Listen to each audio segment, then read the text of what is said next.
All right, happy Friday, everybody. 10 Tampa Bay Chief Meteorologist Bobby Deskins here. Want to get the tropical update going here. It's all quiet right now, at least in the Atlantic Basin, but things are going to start to warm up as we get going into the tail end of next week. So I wanted to just start making these a little bit more regular, right? Do it Monday, Wednesday, Friday, and any other day that it looks like we will need it. So let's get started right now. Obviously, you're looking here at the tropical cyclone activity for the next 7 days. And the Hurricane Center is saying nothing. That's great news. We'll take that for the Atlantic. This is the operational model for the GFS. You can see we're not seeing a whole lot. And that's obviously the good news, right? Ooh, why is it doing this? Mouse is just not working for me today. So let's go here. Basically, things are very quiet. We've got a couple different things going on here. All right, we've had some upper level winds blowing that are helping kind of shear things if they even try to get started. We've had some of the storms coming off of Africa, coming further north off of Africa, and they get mixed in with some dry air. So things have actually been relatively quiet for this time of year, especially in that location, right? For that location. But you can see really not much popping up here. Let me show you this view right here. It's a little bit better. I'm going to kind of run this out here as we go through Tuesday of next week. All right. This is Wednesday. Still not seeing much. We're on the GFS model. Thursday. This is Friday night, and we're starting to see a little low here, another wave coming off of Africa. So this is a week out, okay? And then look, as we get going into next weekend, not this weekend, you see these lows here? That's an indication that it sees something trying to lower the pressures. And then as we get into the 4th of September, this is a week and a half away, okay? Look at all those L's you see there. Now, we're not going to see that many lows, but that's the model thinking. One model thinks there might be a low there. Another one thinks it's over there. This is about 30 different runs of the GFS model, and so that's why you're getting a bunch of those L's there. But you see everything kind of drifting off towards the north and the west. Now, let me show you this. It's another way of looking at it. Look at that. That looks scary, doesn't it?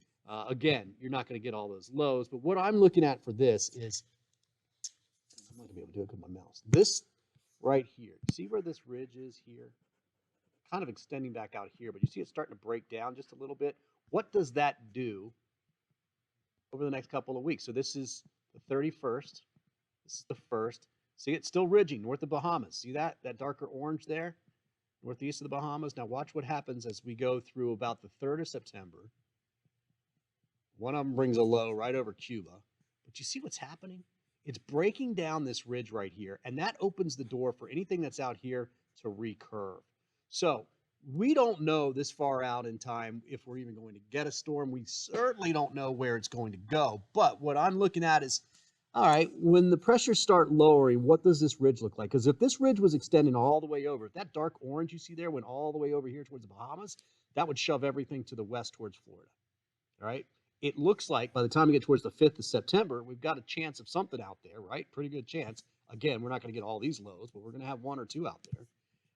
But it looks like a lot of them want to recurve. Look at that. See it staying just east, eastern Florida, all of Florida, right? It's got to watch. Carolinas, the East Coast, you know. All right. That's the GFS. This is the European. Not a whole lot going on with the European as well. This goes out through the 30th. Don't see much. I do see a couple troughs for the Northeast, by the way. So some of that nice weather that they've seen. We'll get a little bit of a second taste of that. This is the European model, the way I just showed you the GFS. Let's back this up. Let's go out through the 1st, the 2nd. See the lows starting to form down here? All right. And then we start going out towards the, look at that. See them moving to the north, northwest? See, it breaks that ridge down, takes it way out east. That opens the door for things to come in and do something just like this, right? Now, Bermuda, you just had that brush with Ernesto. You're going to have to be watching this closely if this trend holds. Still don't know if this will hold, but that is the trend. Taking a look at the MJO, this is the European kind of version of it or whatever. It basically shows this orange that you see here as sinking air, okay? When you see that, you're not going to get a lot of development. Now, look at these dates here. This is the 2nd of September. This is the 7th of September for this pan. See the green starting to pop up right there? And then look at the rest of the month of September. Anywhere you see green, that would be lift in the atmosphere, and that would give you a chance to make more storms. Now, this will get updated shortly, and we'll see what it says. The Canadian version doesn't look as excited about it as this one does, but that tells us that September is probably going to be active, right? We know we got warm water. We know we've got the MJO. Well, we think we've got that phase coming in our direction.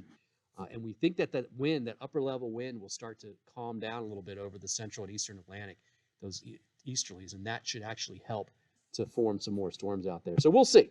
The Pacific, that's where it all is, at least especially in the East Pacific. We have One. It's not even on the map here. Maybe I can show you that. Yeah, Central Pacific. Let's just start there. There it is. One right there. One. One will go just to the south of Hawaii. But the dirty side on this storm is off to the north, which means the more wind, the more rain is on the north side. So even the center going south will give, especially the Big Island, a pretty good brush with the storms. Gilma is back out behind that.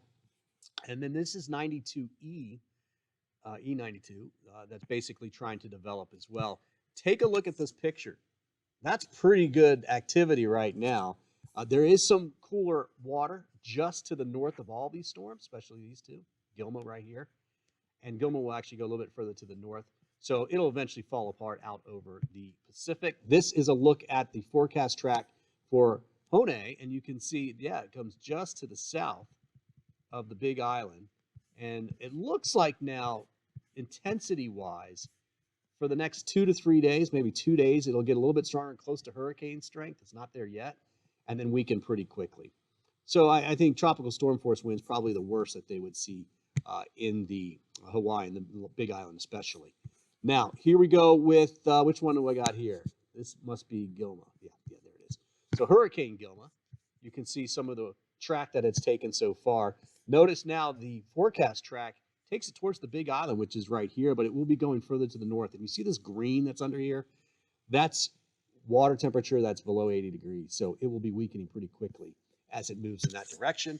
And then this is 92E. Again, there's Baja. We're talking out in the Eastern Pacific because there's nothing going on in the Atlantic right now. That track, you can see the forecast models basically agreeing in this west to northwest flow. I don't think that would be a threat to Hawaii, but it's something that they're going to keep an eye on.